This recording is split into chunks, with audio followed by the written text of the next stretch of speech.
ဒီနေ့မှာတော့အိမ်မက်တွေချက်ချင်းမြတ်တာတွေနဲ့စတင်ခဲ့ပြီမဲ့အဆုံးသက်မှာတော့ကြေကွဲဝမ်းနည်းဖွယ်ရာဖြစ်ရတဲ့ဇလန်းလေးတစ်ပုဒ်အကြောင်းပြပြပေးချင်ပါပြီးခဲ့တဲ့မတ်လ26ရက်နေ့ည9:20မိနစ်မှာတိုကျိုမြို့ Ikebukuro က Sunshine City မှာရှိတဲ့ Pokemon Center မှာတွန်းလုံးချင်တဲ့ဖွယ်ရာဖြစ်ရဆိုတခုဖြစ်ပွားခဲ့ပါတယ်။ဆိုင်မှာအလုပ်လုပ်နေတဲ့အသက်21နှစ်အရွယ် Moi Harukawa လေးကိုသူမရဲ့ချစ်သူအောင်ဖြစ်သူအသက်26နှစ်အရွယ် Daiki Harukawa ကဓာတ်နဲ့ရဲရဲဆက်ဆက်တိုက်ခိုက်ခဲ့တာပါ။ရဲတပ်ဖွဲ့ရဲ့ထုတ်ပြန်ချက်တွေအရဒိုက်ကီဟာဓာတ်နှချောင်းကိုကင်ဆောင်ထားပြီးမိုင်ရဲ့လေဘင်းနဲ့ခန္ဓာကိုယ်ကိုအချက်ပေါင်းများစွာ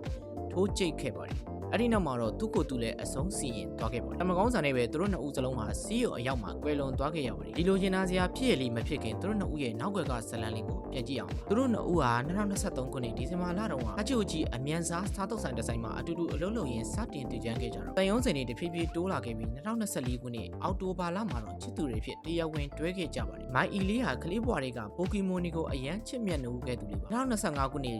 ဇူလိုင်လမှာသူမရဲ့အိမ်မက်ဖြစ်တဲ့ပိုကီမွန်စင်တာမှာအလုပ်လုပ်ခဲ့ချိန်မှာတော့သူမဟာအရန်ကိုပျော်ရွှင်နေခဲ့ပါတယ်ဒါပေမဲ့သူမရဲ့ချစ်သူဒိုက်ကီကတော့ဒီအလုပ်ကမင်းနဲ့မတင်တော့ဘူးဆိုပြီးပြင်းပြထန်ထန်ကန့်ကွက်ခဲ့ပါတယ်ဒီလိုသဘောထားကွဲလွဲမှုတွေကတဆင့်သူတို့နှစ်ဦးလမ်းခွဲခဲ့ကြပါတယ်ဒါပေမဲ့လမ်းခွဲပြီးနောက်ပိုင်းမှာဒိုက်ကီဟာလက်မခံနိုင်ပဲမိုက်အီကိုနောက်ယောင်ခံလိုက်တာဒီပြင်းပြထန်ထန်ပြုတ်လုလာခဲ့ပါတယ်အလုပ်စင်းကျင်နောက်ကနေလိုက်လာတာမျိုးအိမ်ရှိမှာစားရည်တီခြံထားတာမျိုးဒီညဖုံးမဆက်ရင်မဖြစ်ဘူးငါ့ကိုကူညီပါအောင်ဆိုတဲ့စာရီပို့ပြီးစိတ်ပန်းဆိုင်ရာထိန်းချောက်မှုတွေပါပြုလုပ်လာခဲ့ပါတယ်ဒီလိုပြည်စည်းမှုတွေကိုမခံနိုင်တော့တဲ့အဆုံး2025ခုနှစ်ဒီဇင်ဘာလမှာမိုးအီဟာရဲစခန်းကိုတိုင်ကြားခဲ့ပါတယ်ရဲတပ်ဖွဲ့ကဒိုက်ကီကိုဖမ်းဆီးခဲ့ပြီးချီးကပ်ခွင့်တားမြစ်အမိန့်မှာထုတ်ပြန်ပေးခဲ့ပါတယ်ဒါပေမဲ့ဝမ်းနည်းစရာကောင်းတာကအစီအမံတွေဟာမိုးအီလေးကိုအပြည့်အဝကာကွယ်မပေးနိုင်ခဲ့ပါဘူးသူမရဲ့အိမ်မက်တွေမဆွတ်လွတ်ဘဲပိုကီမွန်စင်တာမှာဆက်လက်အလုပ်လုပ်နေခဲ့တဲ့မိုးအီလေးဟာမတ်လ26ရက်နေ့မှာတော့ဒီလိုကြေကွဲဖွယ်ရာအဆုံးသတ်နဲ့ရင်ဆိုင်ခဲ့ရတာဖြစ်ပါတယ်လက်ရှိမှာတော့အဲ့ဒီပိုကီမွန်စင်တာကိုယာယီပိတ်ထားပြီးရဲတပ်ဖွဲ့ကလိုအပ်တဲ့စုံစမ်းစစ်ဆေးမှုတွေဆက်လက်လုပ်ဆောင်နေဆိုင်မှာကျန်ရစ်ခဲ့တဲ့ဝန်ထမ်းတွေရဲ့စိတ်ပိုင်းဆိုင်ရာထိခိုက်မှုတွေအတွက်